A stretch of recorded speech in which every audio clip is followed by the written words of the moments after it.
My name is Clara Voss, and on the day my life split into a before and an after, I was exactly 21 years old.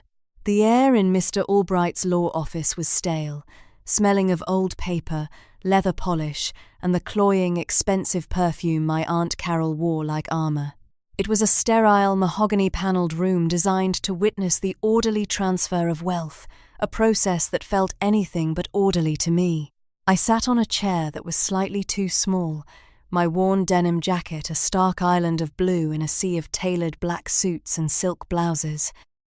My family, my grandfather's children and their spouses, were gathered like vultures, their faces a mixture of feigned solemnity and barely concealed avarice. They had always looked at me as an afterthought, the quiet, bookish daughter of their estranged, least successful sibling.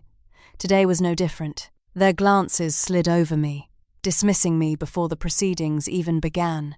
Mr. Albright, a man who seemed to be composed entirely of grey, tweed and dry legalisms, cleared his throat. He adjusted his spectacles and began to read from the last will and testament of Arthur Voss. The words flowed in a monotone drone, a river of assets carrying the family's hopes on its current. To my Uncle Richard, the eldest and most outwardly predatory, went the controlling shares in Voss Enterprises, the manufacturing firm that had been the bedrock of the family fortune. Richard's smile was a thin, bloodless slash across his face.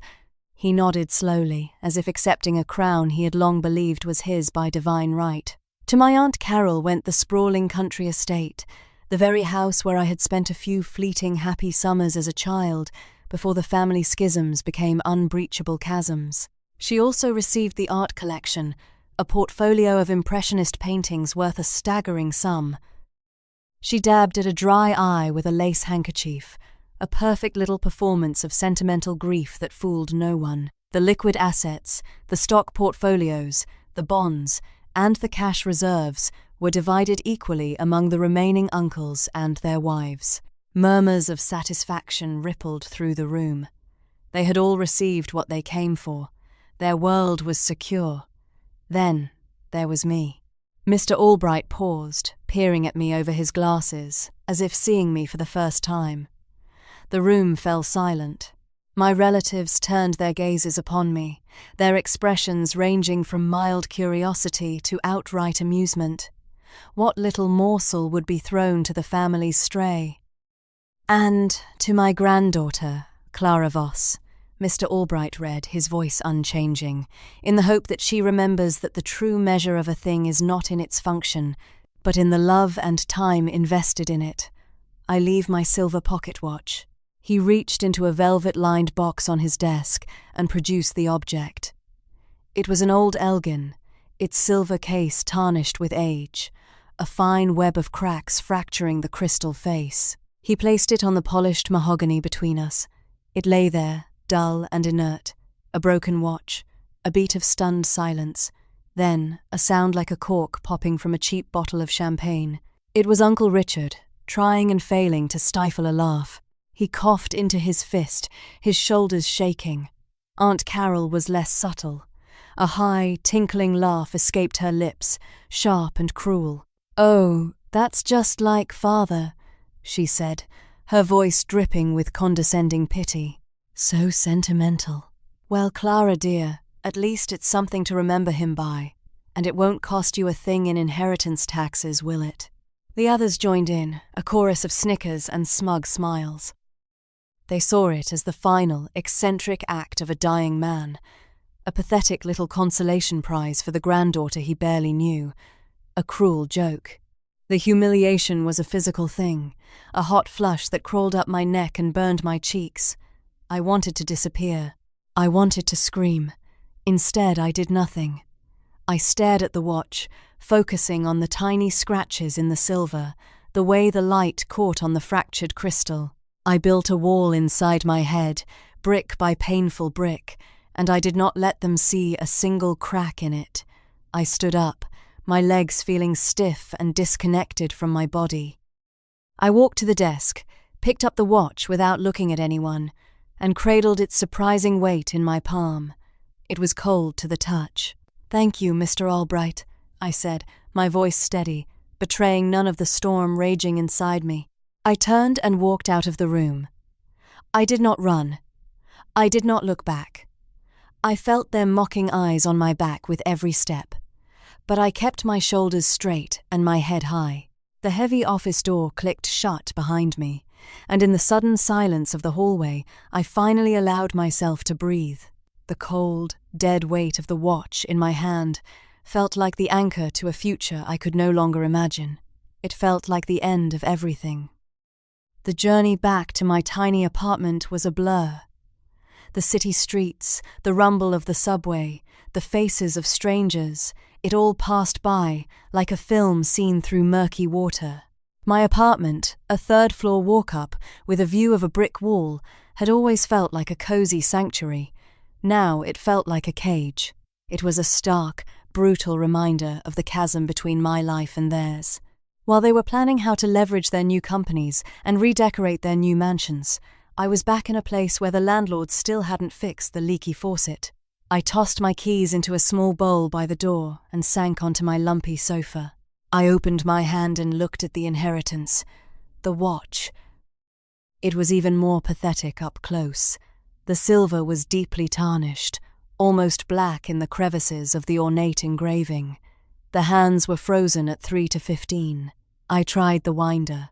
It turned with a gritty, rusted resistance, but the hands didn't move. It was completely, utterly broken, a piece of junk. A wave of despair washed over me, so potent it left me breathless. It wasn't about the money. Not really. It was about the gesture. It was the final, definitive statement from my grandfather, from my entire family, of my worth. Nothing. I was worth a broken piece of metal. The sentimental words in the will, the true measure of a thing, felt like salt in the wound, a hollow platitude meant to soften a blow that was intended to be lethal. I felt a sudden hot surge of anger. I wanted to hurl the watch against the brick wall I stared at every day, to watch it shatter into 1,000 useless pieces, let it be as broken on the outside as it had made me feel on the inside. My hand tightened around it, my knuckles white, but I couldn't do it. Some deep, unbidden instinct stayed my hand. It was the last thing he had ever given me. Hating him for it felt like a betrayal of the man I remembered from my childhood, the man who smelled of pipe, tobacco, and sawdust, who taught me the constellations on clear summer nights at the estate, long before the walls went up between us. Defeated, I placed the watch on the small table beside the sofa. I left it there for days, a silent, gleaming accusation in the corner of my eye. I tried to ignore it. I went to my part-time job at the university library, shelving books and feeling invisible. I ate cheap takeout and watched old movies, trying to lose myself in other people's stories because my own felt so bleak. But the watch was always there, waiting. One evening, about a week after the reading, I couldn't stand it anymore. The sight of it was driving me mad. I decided I would put it away, tuck it into the back of a drawer with other forgotten things and try to move on. I picked it up, the metal now warm from the faint glow of my reading lamp. As I held it, waiting for that familiar wave of resentment, something strange happened. A faint click. I looked down. The minute hand, which had been frozen solid, twitched. It jumped forward a tiny, almost imperceptible distance. Then it stopped. I stared, my heart suddenly beating a little faster. Was it working after all? I watched, holding my breath. Nothing. Minutes passed. I must have imagined it. I sighed, my brief flicker of curiosity extinguished. I was about to put it in the drawer when it happened again. Click. A slightly longer movement this time. Then another click, a short twitch, and another. It wasn't the smooth, sweeping grace of a functioning timepiece. It was a spasmodic, erratic dance. A short twitch, then a pause. A long twitch, then a pause. 3 short twitches in a row. It was utterly bizarre. The watch couldn't hold time. It seemed to be having some sort of mechanical seizure. Another cruel twist in the joke. Not only was it broken, it was mockingly, theatrically broken. It was as if it were laughing at me too. I felt that familiar sting of humiliation, but this time it was mixed with something else. A deep, nagging curiosity. The movements were jerky and strange, but they weren't random. I was sure of it. I had seen this before. A short pulse, a long pulse, a pattern, and then my breath caught in my throat. It was a memory, rushing back from the depths of my childhood. I was 8 years old, sitting on the dusty floor of my grandfather's workshop at the estate. The air smelled of wood shavings and oil. He was teaching me a game, tapping his finger on an old workbench. Tap, tap, tap. It's a secret language, Clara, he had said, his eyes twinkling. Just for us, so you can talk through walls if you ever need to. Morse code. My heart began to hammer against my ribs. It couldn't be. It was an insane, desperate leap of logic, a grieving mind trying to find meaning where there was none. I told myself to stop, to put the watch away, and accept the bitter reality. But I couldn't. The possibility, however remote, had taken root. With trembling hands, I retrieved a notepad and a pen from my desk. I sat down at my small kitchen table, the watch placed carefully in the center under the bright overhead light. I watched it. My focus absolute. The world outside my small apartment ceased to exist. There was only the watch, the silence, and the faint, rhythmic clicking. Click. A short twitch. I wrote down a dot. Click. A longer movement, the hand seeming to hold its position for a fraction of a second longer. I wrote down a dash. Click, click, click. 3 dots. It was slow, painstaking work. The sequence was long, with deliberate pauses between letters and longer pauses between what I guessed were words. My hand started to cramp, but I didn't stop. For the first time in a week, the suffocating despair had been replaced by a thrumming, electric current of adrenaline and hope. This wasn't a broken thing. It was a message intended only for me. Grandfather had taught me the code, but he knew none of the others had ever bothered with his eccentric hobbies. They wouldn't see a language, they would only see a broken machine. An hour passed, and then another. My page was filled with a long, nonsensical string of dots and dashes. I watched the watch, waiting. Exactly on the hour, the sequence started over from the beginning. It was a loop, a repeating message, broadcast silently, endlessly. I pulled up a Morse code chart on my laptop. With a shaking finger, I began the slow work of translation, grouping the symbols, cross-referencing them with the alphabet and numbers. The first few letters were gibberish. My heart sank. Was I wrong? Was this just a coincidence, a mechanical death rattle that my desperate mind had twisted into a pattern? I persisted. I checked my transcription, erasing a dot here, changing a dash there. And then the first numbers emerged. 4, 7, 2. They were coordinates. It had to be. My hands flew across the keyboard as I typed the full sequence into a GPS mapping service. The result loaded, a satellite image of a familiar patch of green. A red pin dropped onto the map. My breath hitched. I knew that place. I knew it intimately. It was the far northeastern corner of the Voss estate, a place no one ever went. A small clearing dominated by a single ancient oak tree, its branches gnarled and sprawling like an old man's arthritic fingers. The spot where grandfather had once helped me hang a tire swing, the one place on that vast property that had felt like it was truly ours. A cold realization washed over me. The estate. Aunt Carol owned it now, but the final sale papers hadn't been signed. According to the legal gossip I'd overheard, the estate was being liquidated as part of a larger property deal to fund one of Uncle Richard's new ventures. The closing was scheduled in 2 days. 48 hours. Whatever my grandfather had hidden there, whatever this message was leading me to, I had less than 48 hours to find it before it belonged to a faceless corporation forever. The watch in my hand no longer felt like a burden. It felt like a key. And the ticking was no longer a mockery. It was a countdown. I didn't sleep that night. My mind raced, a whirlwind of logistics and fear. How could I get there? How could I get onto the property without being seen? What would I even be looking for? The message had given me a location but no instructions. I felt like a character in one of the adventure novels grandfather and I used to read together, but this wasn't fiction. The risks were real. If my family found me trespassing, they would have me arrested without a second thought. The humiliation would be absolute. By dawn, I had a plan. It was reckless and probably stupid, but it was the only one I had. I spent the day gathering supplies, my actions fueled by a nervous energy that bordered on mania. I went to a hardware store and bought a sturdy shovel, a heavy-duty flashlight, and a pair of thick work gloves. The clerk gave me a strange look, this slight young woman buying digging equipment, but I paid in cash and left without a word. The rest of the day was spent waiting, watching the clock on my wall, each tick a small echo of the secret ticking away in my pocket. Just after midnight, I put my plan into motion. I dressed in dark clothes, pulling a beanie down over my hair. I caught a late-night bus that took me to the edge of the suburbs, then walked the remaining 2 miles to the Voss estate. The familiar stone walls rose up in the moonlight, looking more like the ramparts of a fortress than the boundary of a home.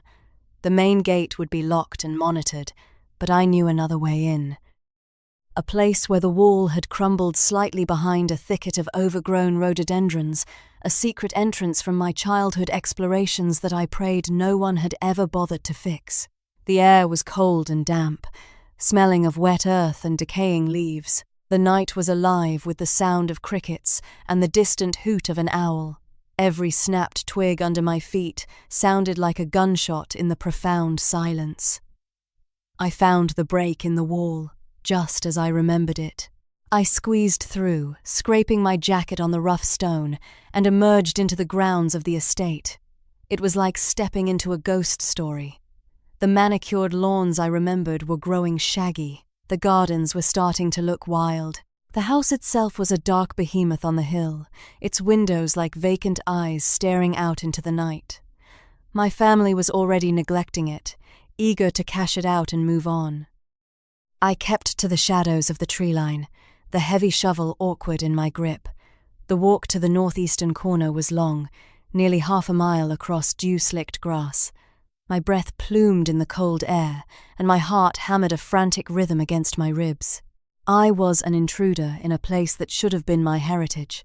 Finally, I saw it, the ancient oak tree, its silhouette a familiar, comforting shape against the starry sky. It stood exactly where the GPS pin had dropped. I checked the map on my phone one last time to be sure. This was the place. I took a deep breath, the cold air stinging my lungs. I clicked on the flashlight, its powerful beam cutting a clean circle in the darkness. I swept it over the ground at the base of the tree, around the massive, exposed roots. There was nothing, just grass, dirt, and a scattering of fallen leaves. No marker, no clue, no sign that anyone had been here in decades. A sliver of doubt, cold and sharp, pierced through my adrenaline. Had I come all this way for nothing? Was this a wild goose chase, a final, elaborate joke played by a dying man on his foolish granddaughter? I almost gave up. I almost turned around and walked away, ready to throw the watch into the deepest part of the river on my way back to the city. But then, the flashlight beam caught something, a faint unnatural regularity in the turf. A subtle depression in the ground, almost perfectly square, about 6 feet by 6 feet. It was barely visible, the kind of thing you would never notice unless you were looking for it with a desperate, obsessive focus. My hope surged back, hot and fierce. I positioned myself in the center of the square and drove the blade of the shovel into the earth. The ground was soft, yielding easily. I began to dig. My movements frantic and clumsy at first, then settling into a steady, powerful rhythm. I dug for what felt like hours. My muscles screamed in protest. Blisters formed on my palms, and sweat stung my eyes, but I didn't stop. I was driven by a force I didn't understand, a conviction that I was on the verge of something monumental. Then came the sound, a dull, metallic thud that vibrated up the handle of the shovel and into my bones. It was not the sound of hitting rock. I dropped to my knees, scrabbling at the dirt with my gloved hands. I cleared away the last layer of soil to reveal a flat, dark surface. It was steel. A thick, reinforced steel hatch, flush with the earth. In its center was a complex-looking lock, but no keyhole I recognized. It was a solid metal plate with a star-shaped indentation. My heart sank. A locked vault. I had come all this way, found the impossible, only to be stopped by a lock I had no key for. I sat back on my heels, exhausted and defeated, the smell of damp earth filling my nostrils. The joke was on me after all. He had led me to the treasure, but given me no way to open it. And then I remembered his words from the will, the words I had dismissed as empty sentiment. The true measure of a thing is not in its function. I had been so focused on the watch's failure as a timepiece that I had overlooked its other possibilities as an object. I pulled the watch from my pocket. It was still ticking its silent, coded message. I looked at it not as a watch, but as a machine, a tool. I examined every millimeter of it in the flashlight beam. The winder. I had tried it before, and it had been gritty and stiff. I tried it again, but this time I didn't just turn it. I pulled. It resisted. I twisted it counterclockwise, an unnatural direction for a winder. There was a faint click, and it began to unscrew. My hands were trembling so badly I could barely control them. I carefully unscrewed the winder from the body of the watch. It came free in my hand. The base of it, the part that had been hidden inside the casing, was not a simple rod. It was machined into a perfect 5-pointed star, a key. I scrambled back to the hatch, my breath catching in my throat. I wiped the dirt from the lock and inserted the star-shaped key. It slid in with a smooth, satisfying precision. It was a perfect fit. I turned it. For a moment, nothing happened. Then, with a deep, resonant clunk, internal bolts retracted. A low hiss escaped from the edges of the hatch, the sound of air pressure equalizing after decades of silence. Using the edge of my shovel as a lever, I pried the heavy hatch open. It lifted on groaning, well-oiled hinges, revealing a dark, square opening in the earth. A steel ladder was bolted to the inside wall, descending into blackness. The air that rose up to meet me was different from the night air. It was cool, dry and sterile, with a faint, metallic tang. It was the air of a place sealed away from time. I took the flashlight, clipped it to the front of my jacket, and began to climb down. The ladder was cold and solid under my hands. I descended about 15 feet, my boots finally touching a solid concrete floor. I unclipped the flashlight and swept its beam around me. I was standing in a room, roughly 20 feet square. It was not a damp cellar. It was a climate-controlled vault, its walls lined with polished steel, and it was filled. My mind struggled to process what I was seeing, the sheer, breathtaking scale of it. Against one wall, stacked on wooden pallets, were bars of gold bullion. Not a few, but hundreds. They gleamed with a soft, buttery light, each one stamped with a weight and a purity mark. Against another wall were dozens of heavy canvas bags, some of which had split open, spilling out a river of gold and silver coins from every era and nation imaginable. The third wall was lined with shelves. On these shelves were not books, but rows of leather portfolios, neatly labelled. I opened one. It was filled with bearer bonds, crisp and official, issued by governments and corporations from around the world, untraceable, liquid wealth. There were also deeds to properties I had never heard of, a vineyard in France, a commercial building in Tokyo, an entire island in the Caribbean. The sheer magnitude of the wealth was dizzying, incomprehensible. It was a fortune that made the assets my relatives had inherited seem like pocket change. This was the real inheritance. This was the Voss estate, My grandfather hadn't disinherited me, he had left me everything. In the center of the vault, there was a simple, sturdy wooden desk and a single chair. On the desk, placed squarely in the middle, was a single, thick envelope. My name was written on it in my grandfather's familiar, spidery handwriting. To Clara, my North Star. My hands shook as I picked it up and broke the wax seal. I unfolded the pages within and began to read. The letter was dated just a month before his death. "My dearest Clara," it began, "if you are reading this, then you have done what I knew you, and only you, could do. You looked past the surface of things. You had the patience, the intelligence, and the memory to solve the puzzle. You have proven yourself worthy, not just of my fortune, but of my trust. I am more proud of you than you can ever know." Tears I hadn't allowed myself to shed in the lawyer's office began to well in my eyes, blurring the words on the page. I wiped them away and continued reading. "I know you must be confused and hurt by the public display at the will reading. For that, I am truly sorry. It was a necessary cruelty, a piece of theatre designed to protect you and to serve a final, necessary justice. For years, I watched my children become consumed by greed. They saw my life's work not as a legacy to build upon, but as a carcass to be picked clean. They value nothing but money, and they understand nothing but the appearance of wealth. They were not worthy of what I had built. You, Clara, with your quiet strength, your self-reliance, your indifference to the shallow world they inhabit, you were always the one. You inherited your mother's spirit, and for that, they resented you both. I couldn't leave you my fortune openly. They would have swarmed you, torn you apart with lawsuits and manipulations until you had nothing left. They would have seen it as their right to take it from you. So, I devised a test that only someone with your unique character could pass. The letter went on to explain everything. The watch, a gift he had intended for me for years, was the perfect key. He had hired a master watchmaker to create the Morse code mechanism, a secret language just for us.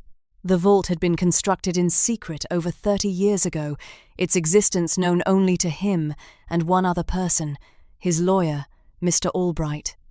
And then came the final devastating revelation.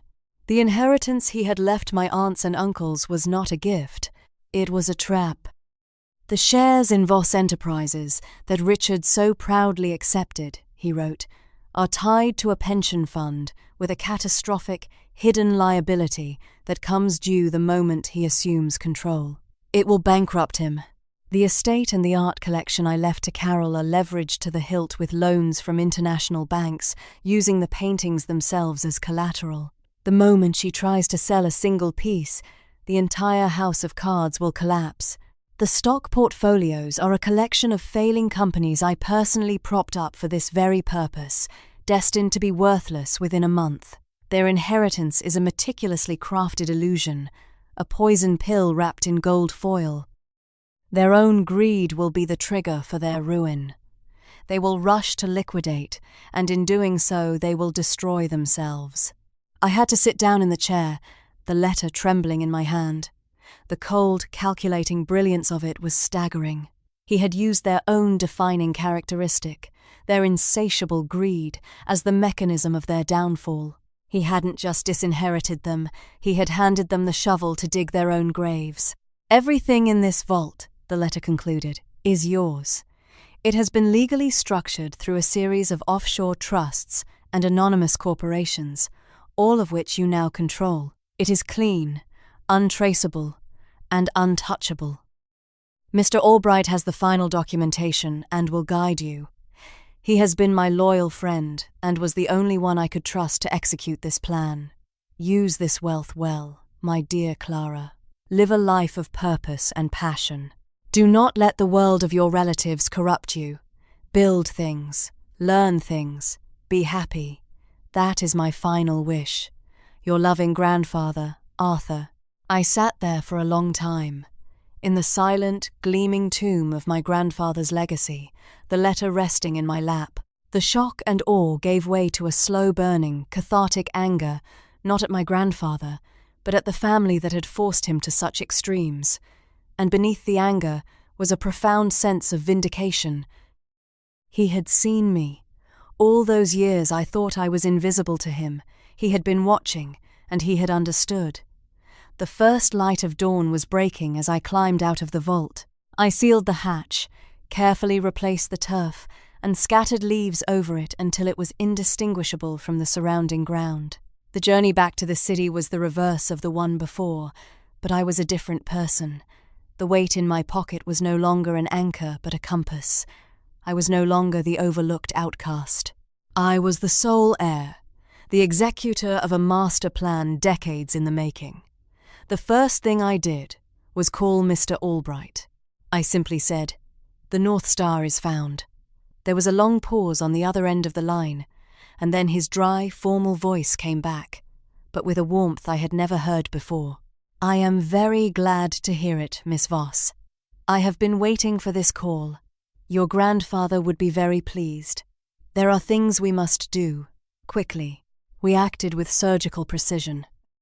Following the instructions in my grandfather's letter and Mr. Albright's expert guidance, I used one of the gold bars, liquidated through a discreet Swiss contact, to hire a private security firm.